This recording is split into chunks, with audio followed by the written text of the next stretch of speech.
Hello, welcome to Philosophy Roulette number 145, which is, I'm getting to 150, it's kind of crazy. It felt like I was just at 100 last month. Well, oh wait, that's right, I do this, this is a quarantine project. I was at 100, like, 2 weeks ago or something, 3 weeks ago. So what we do here is we read philosophy papers and read and review them online for the viewing public. So let's see what's new. Please send me something if you have an interesting article that you'd like me to read and review. Acta Pediatrica. That's cool. A duty to express mothers? Express breast milk? What does that even mean? I don't even understand that title.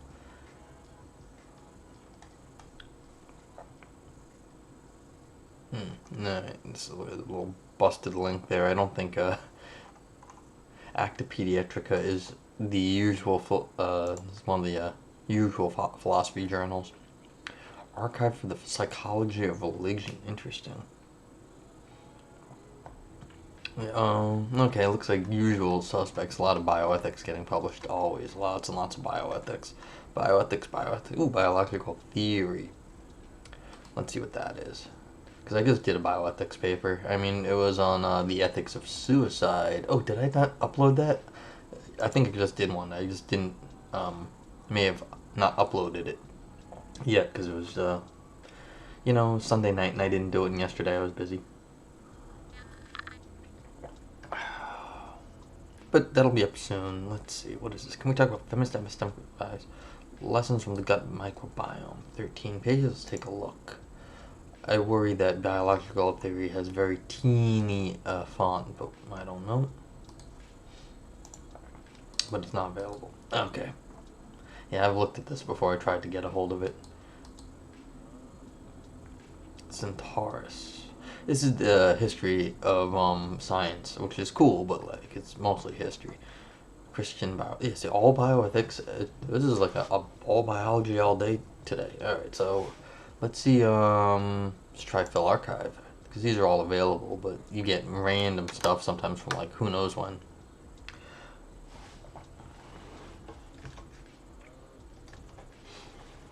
Defeated Ambivalence, International Philosophical Quarterly. Let's see.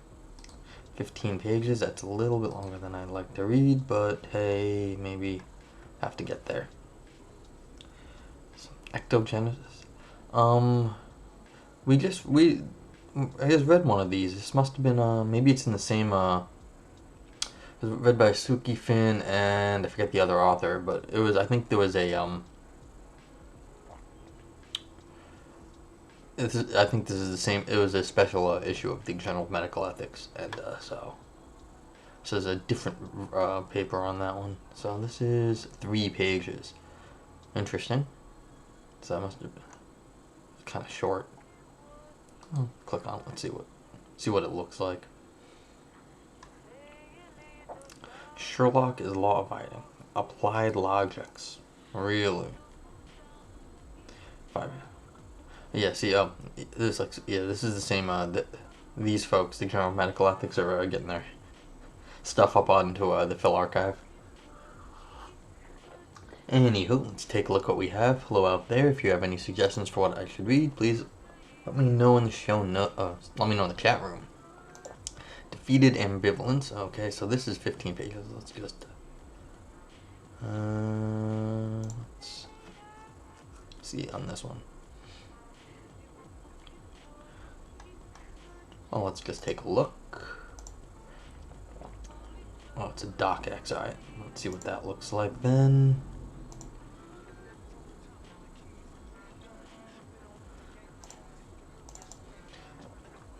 Because if it's 15 pages and like itsy teeny little font, I'm gonna go crazy. I can't read for 3 hours. Let's find out. Yeah, well, it's 15 pages and I got this docx. I know you can't see it at the moment, but it's 33 pages but double spaced, so maybe I'll come back to it in a sec. Hold on. I'll be here for about an hour and 15 minutes, I suspect, if I do that. Let's see what else we've got. Subject, this one is download this. 4 pages, yes, with very teeny font. Alright, so that's possible. We've already read one on ectogenesis. And then we've got Sherlock Is Law Abiding. That's because I don't want to do another. Maybe I'll save it for tonight. But I don't like really doing. I've been doing medical ethics. I just did some.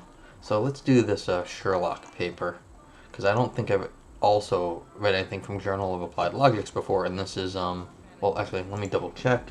Is this all logic and I just didn't see it on the first page? I don't know. No. Okay, so this is perfect. Frankly, this is my exact thing I'd like to read. Alright, so maybe I'll have to come back to Journal of Applied Logics again. Alright, let's go to Fill Papers.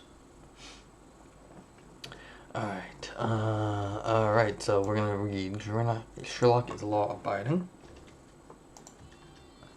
by Dominic McIver Lopes. And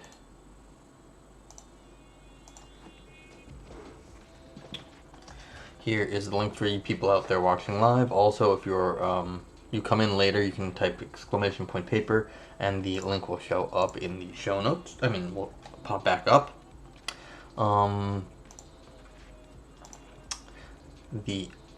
It will also be in the show notes below the video if you are watching this on later, on like the YouTubes or whatnots. Okay, so we're good to go, and we're not going to do that.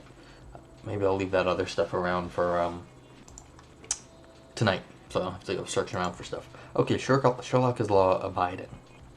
A deliciously implicit conceit of truth in fiction is that Sherlock Holmes is not law-abiding. Really? In recent years, the pleadings for the defense have had it that Holmes does not fall entirely within the jurisdiction of the laws. John Woods mounts a far more radical defense. He urges his readers to refuse to convict, thereby nullifying the laws. To make the case, he deploys a theoretical concept, the concept of truth in situ. The concept suggests another cake-and-eat-it defense of Holmes. On this defense, the law retains their authority and their full jurisdiction over Holmes, but the chap is innocent. Sherlock is law-abiding. Oh, so maybe they're saying, look, it's okay when Sherlock Holmes breaks the laws in whatever it is Sherlock Holmes gets up to, because Sherlock Holmes is somehow special, or like in situ it's okay. That's interesting. I have not heard anything about this discussion before. The laws upon which Holmes stands indicted are three. One, there is the something law. Everything whatever is something or other. Two, the existence law. Referenced in quantification are existentially loaded. Oh, this is just a fictionalism argument. Okay. I was thinking maybe that this was a legal argument. And three, the truth law. No truth or valuable sentence that discomplies with the something law or the existence law can be true. So this is a fictionalism thing. So if you're a fictional character, you can't break the laws because you don't exist. That's basically the thing. If everything whatever is something or other. So everything is something. Existential reference means that that thing has some sort of existence, and then you have to, if you exist, you have to abide by the laws of the universe. Okay. We read that Holmes mustered the Baker Street irregulars. Since Holmes does not exist, then the existence law pronounces that the sentence cannot refer to him. Since the sentence cannot refer to him, the truth law pronounces that the sentence cannot be true. Generalizing from Holmes and the sign of 4 to all fictions and their creatures, the corollary is a fourth law, the fiction law. There is nothing to which the sentences of fiction refer, and nothing of which they are true. Okay. The fact of these cases is that there is no Holmes. The law dictates that are reasoning from the fact. Okay, so this is a fiction. This is what I thought it was going to be, but I got very excited at first. I was hoping it'd be like a legal thing about fictional characters or like natural law. Still good. Okay. Those whom Woods calls pretendists stipulate to the fact that of the case and accept the authority of the laws. This sentence about Holmes and the Baker Street irregulars cannot be true. Yet the sentence is not in the same boat as any run-of-the-mill sentence that is false by reference failure. Sentences known to be false by reference failure leave us emotionally untouched and cognitively disengaged. We award them a big shrug.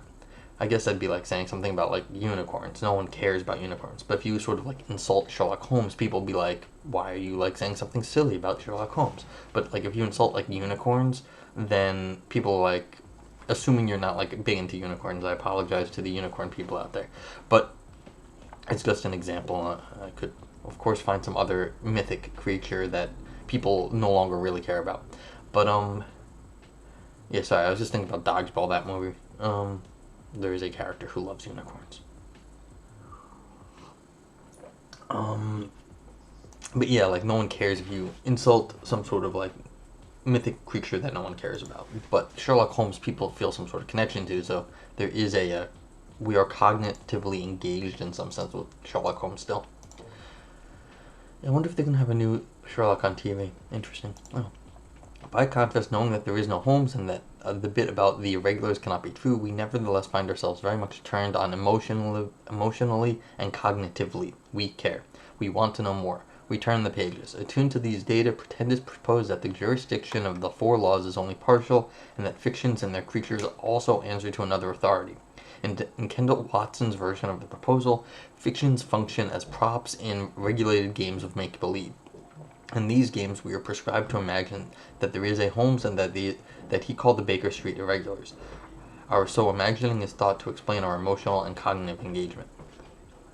Woods shares the pretendist's deep respect for reader responses, but he doubts that regulated acts of imagining or make-believe adequately explain the contours of readerly life. He also shares the pretendist's aversion to joining the Meinongians in the contesting the facts of the case that there is no Sherlock Holmes. Yeah, Meinongians, for those who don't know, I didn't know up until a few years ago, basically have a very liberal view of objecthood, so lots of things can exist. So Sherlock Holmes is real in the Meinongian case in a very sort of general sense of real.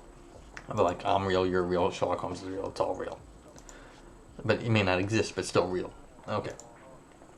But even then, Meinongians might...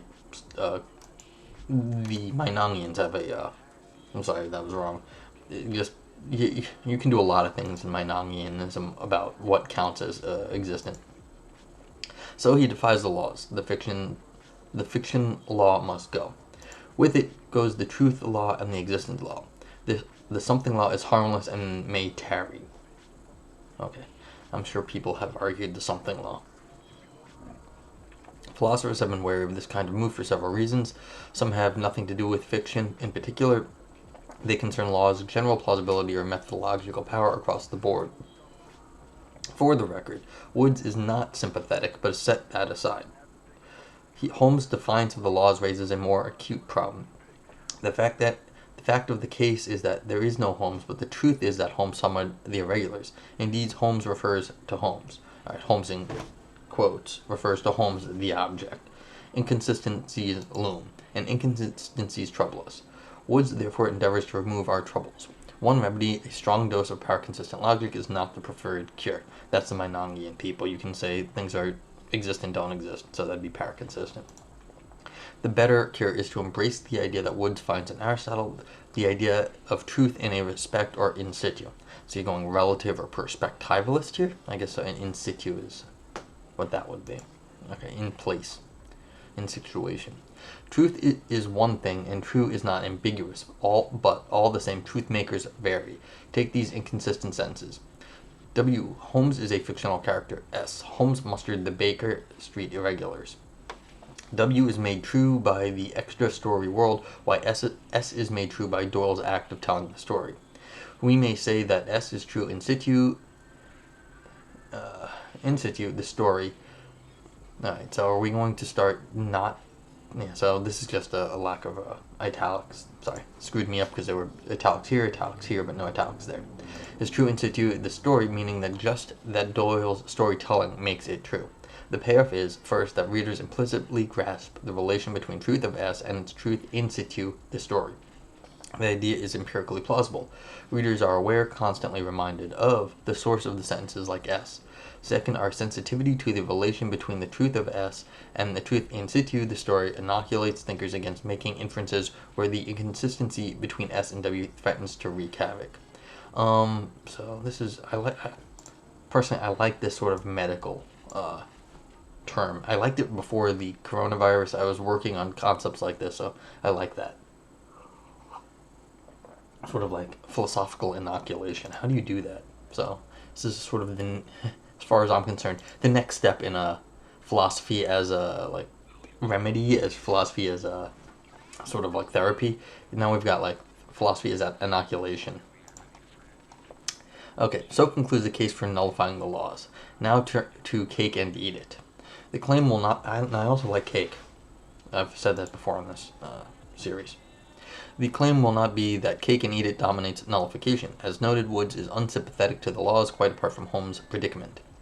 The claim is only that Woods should welcome the cake and eat it as a contender, especially insofar as it leverages and clarifies the theoretical concept of truth in situ.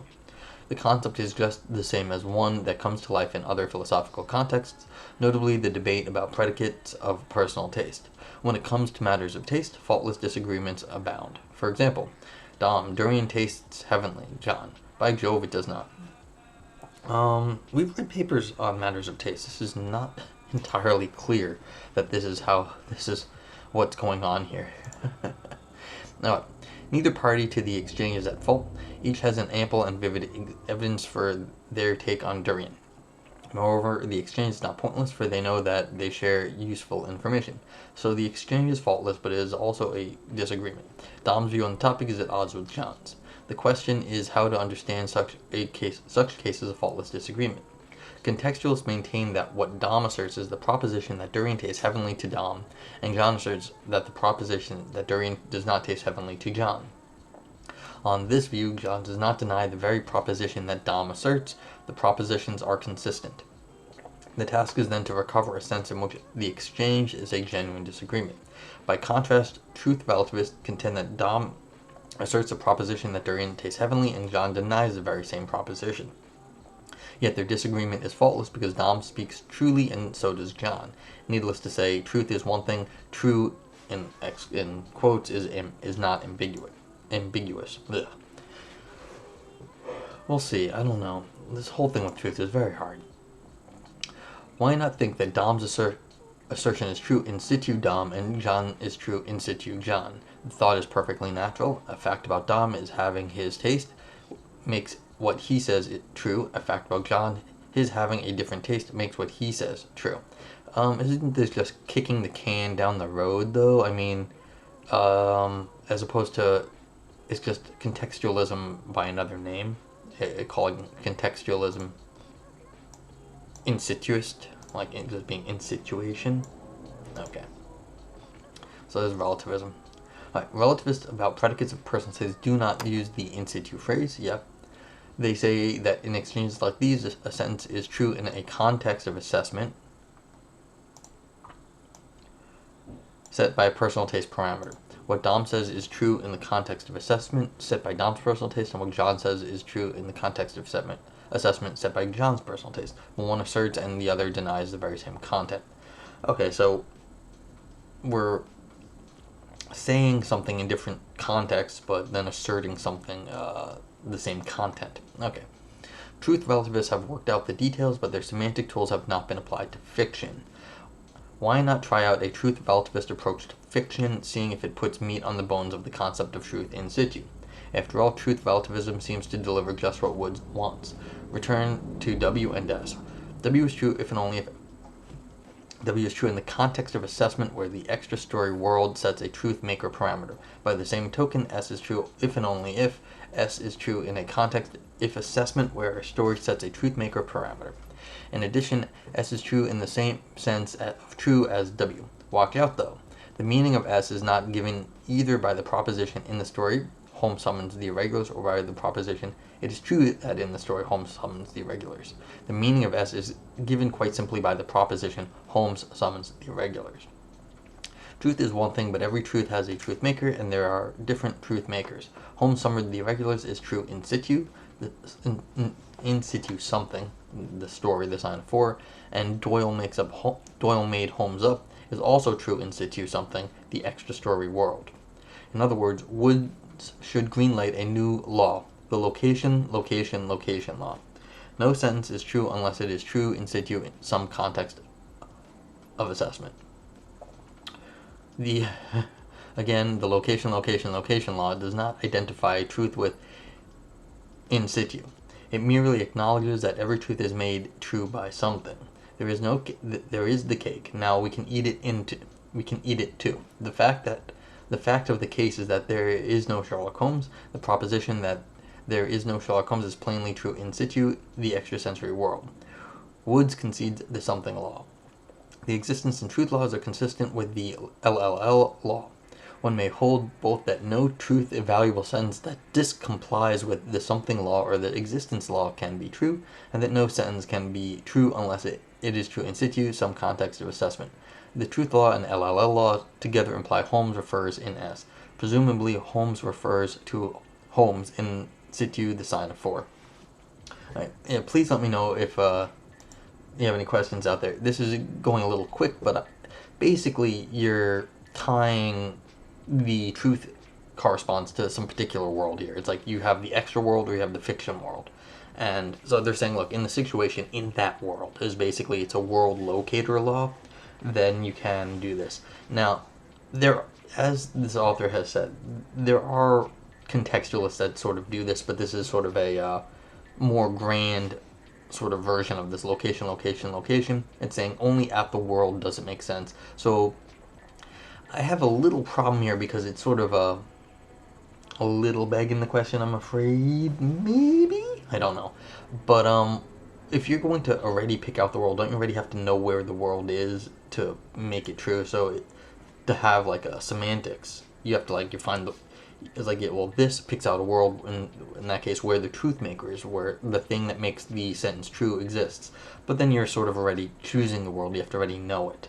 So, I don't know if this is, oh no, I guess not begging the question, it's just sort of explanatory. It's not meant to, underpin the, semantics, it's meant to explain the semantics. Okay, so that's fine.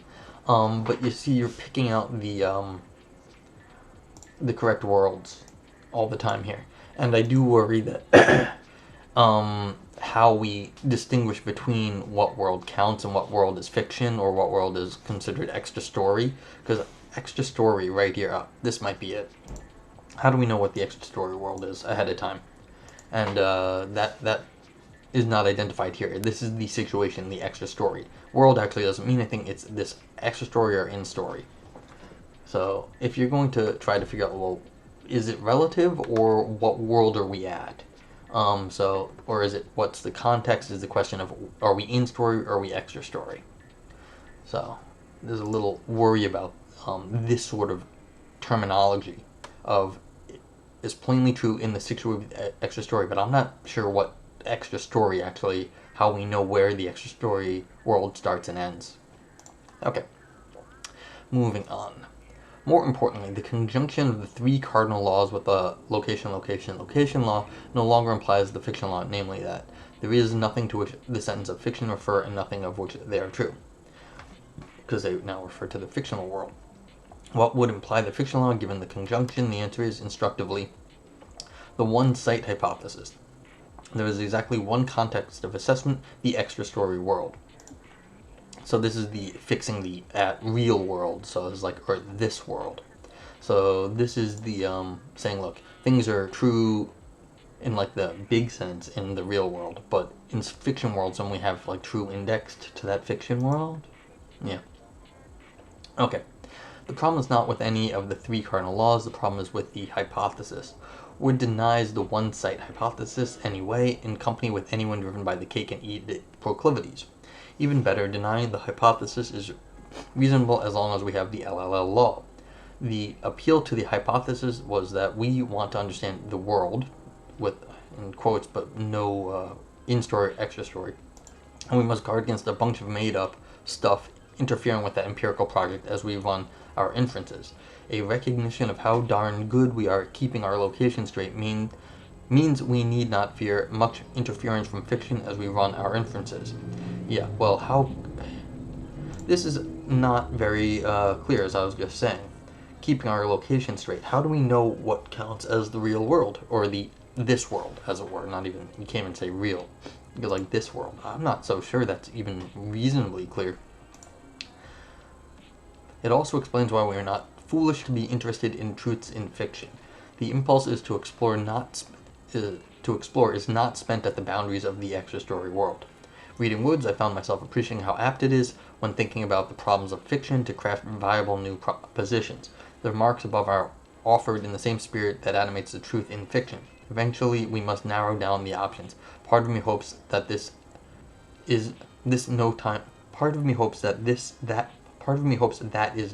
soon. Okay, so what's going on in this paper? Basically, it's saying, look, how do we keep things that we know are false, like, or know are not true, like studies, questions about like fictional characters like Sherlock Holmes, separate from things that it may not be false, but it's true only in the fictional world, versus things that are true in like this world, like Donald Trump is president of the United States currently. So how do we keep those two sentences from having the exact same status? Because if you start saying something like Sherlock Holmes mustered the Baker Street Boys, I mean, yes, it is true in context of the story, and that's usually how a lot of people say it. That's the contextualists, but it doesn't always. It starts to break down at certain points. So basically, what's happening here is we're giving a slightly sort of a modal account. So it's not that it's in the context of that in our world. It's that we're talking about evaluating the semantics in different worlds. So in situ. So the context of assessment is trying to figure out what world we're talking about, the extra story world or the in-story world. And if we're in-story, we're not talking about the real world, but then we're talking about the truth in situ in that fictional universe. Okay, I've heard talks on this before. I do think this paper is nice because it does identify sort of the framing of the issue and one way of doing it. There are other ways of getting around this sort of stuff, and it's this keeping our location straight. This is, in some sense, this is the whole crux of the problem. It's either keeping what is a fictional truth straight or keeping not. And so I'm not sure that, even though this provided a nice framework for it, then you are pushing the problem off to keeping our location straight. That's not to say this wasn't a good paper. It is a nice paper. I'm just like, I know something about this stuff, so I don't think this, it's like the more I know, the more I criticize. But it's just, I still worry about this sort of thing here, because how do I know where I am, what world I'm in? And usually most people, again, have a pretty good sense that they're in the real world most of the time. I tend to lose my intuitions by reading lots of philosophy, so I don't really know exactly what counts as the real world anymore. I hope you one day will join me in a very strange place. I have no idea where the real world is anymore. But, so that's why I have doubts here. I don't think anyone else has doubts, but that's why I have doubts. And so this is basically, you have one truth for the right context of a sense assessment, the in situ real world, or the situ of the real world. Okay, so anything else to say? Actually, I kind of like this paper. I thought it was well done as far as like writing goes. Like, you have just a few laws, a few nice examples. This is pretty bog standard for this this area. So you've got some nice examples. The in situ phrase I do worry about here, because there are other phrases that people use for this sort of thing, is like perspectival, from the perspective of this world, from the perspective of Holmes's world. So there's perspectivalist versions of similar things, but I mean, I don't remember those theories right now, so I can't compare them to what was going on here. But this is sort of like, this is a okay. I mean, I've seen some other stuff recently on this stuff, so this is just another nice paper in this area. I have nothing else to say. It's a nice short paper. I'll be back again tonight unless the crowd out there has anything for me to questions for me to answer. Other than that, have a great day and stay safe, folks. Bye bye.